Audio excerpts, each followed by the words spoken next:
ትናንትና ማርክ በጣም ነው ያሳዘነኝ እውነት ለመናገር።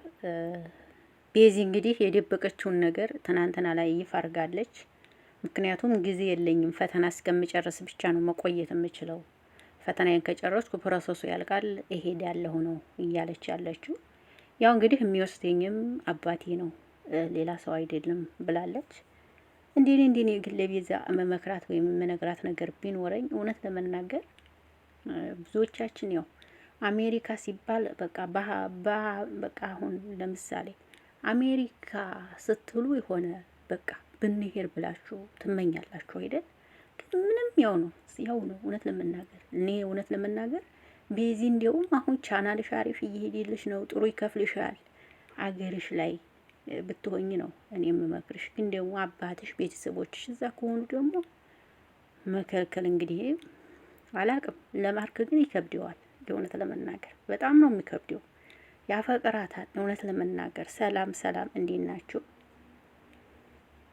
አይና ለምን እንዴት ቆያችሁ? እግዚአብሔር ይመስገን አለሁላችሁ። ሰላማችሁ ብዝት ይበልልኝ። በአዲስ መጥቻለሁ ማለት ነው።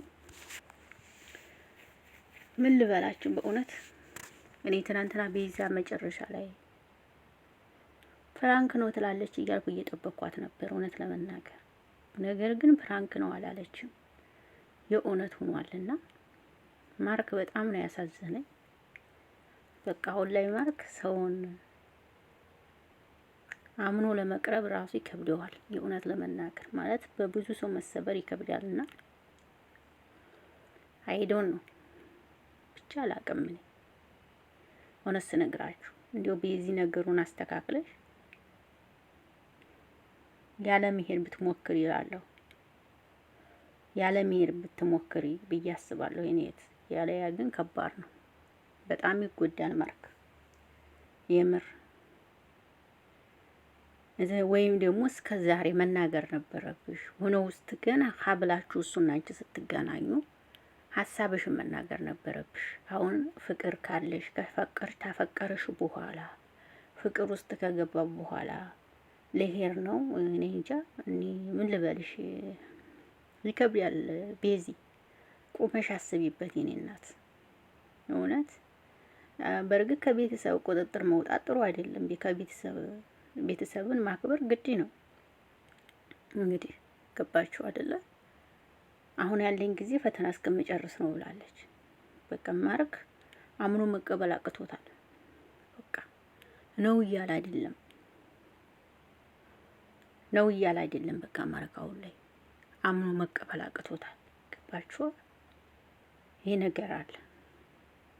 ምን እንበል ማርክ እውነት ከሳ ደግሞ የእውነት ማርክ እውነት ልንገራችሁ ከሳ ማርያምን እንዲሁ ባካችሁ ማርክን የማታፈቅሩ ከሆነ የማትወዱ ከሆነ ባካችሁ እየቀረባችሁ ልቡን አትስበሩት። በጣም ነው የሚያሳዝነኝ። እኔ ከምንም በላይ ያሳዝነኛል። ማርያምን ሰውን ማስቀየም አይወድም።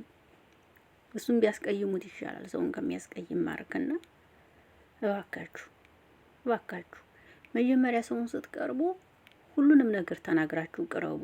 ገባችሁ? አሁን ቾኮሌቱ አየ ከሱ ጋር ከሄድሽ በኋላ ብዙ ተተጓዛችሁ በኋላ ለሄር ነው ስበሽዋል። ትንሽ ከብዳት የኔናት። ስለዚህ ልታስቢበት ይገባል ብዬ አስባለሁ። ልታስቢበት ጥሩ ነው ብዬ አስባለሁ። እንዲህ ብቻ ግን አላውቅም።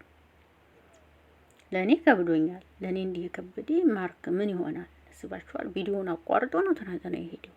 እውነት ከባድ ነው በጣም